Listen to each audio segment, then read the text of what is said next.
Welcome back. Fans of public radio's This American Life are probably familiar with our next guest, James Brawley, a writer, but probably better to call him a storyteller, performing this week at the Long Center. It's a monologue called Life in a Marital Institution.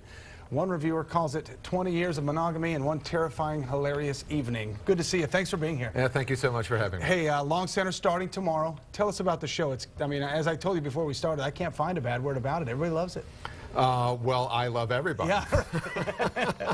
It is kind of an identifiable life in marriage, right?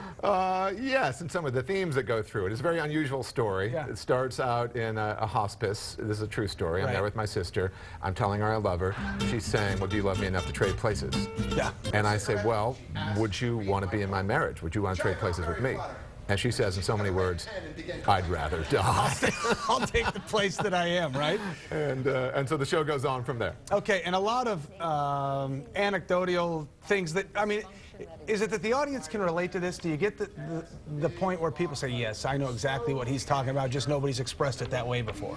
I like to think so. I think that anybody who's in a long-term marriage, the longer they are in it, finds more, and it's harder and harder to bridge the gap sometimes. Yeah. The differences, as you become more different, as you get older. So everybody has conflicts. These conflicts happen to be extreme, and they're explored with a kind of candor that people may not be used to seeing. And humor as well. Easy to get material? I mean, is this just your life? Just got to go home.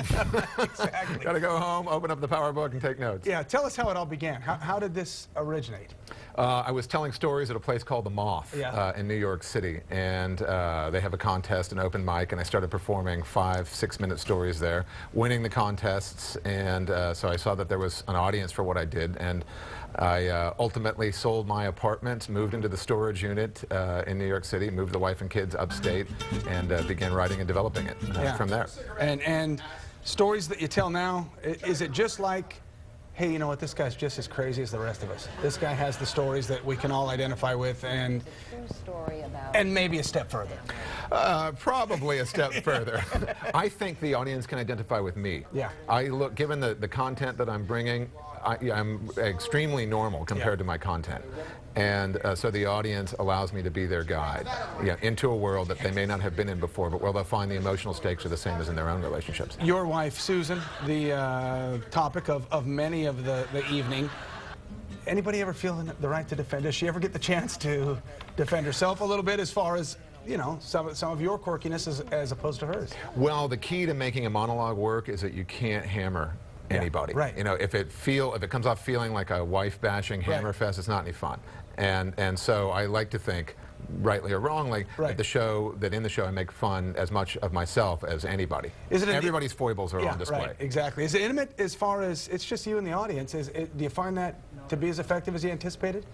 Yeah, I love it. I love it because I grew up. My father was a fabulous storyteller, and so it's hardwired. And what I learned as a very young kid is you can tell a complete entertainment, one person at a table on a stage. It's complete if you know how to do it well. Yeah, I've done this show hundreds of times. What can we expect people going out? And again, 11th. Let's put the information up if I haven't done it already. 11th through the 16th, running at the Long Center at the Rollins Studio Theaters. Tickets. You can still get tickets. Hurry up though. $34 and a great show. What can people expect to come away with? And when you begin the evening, and doing this over 100 times already, as you have, probably people come away different every night. What do you hope they walk out with?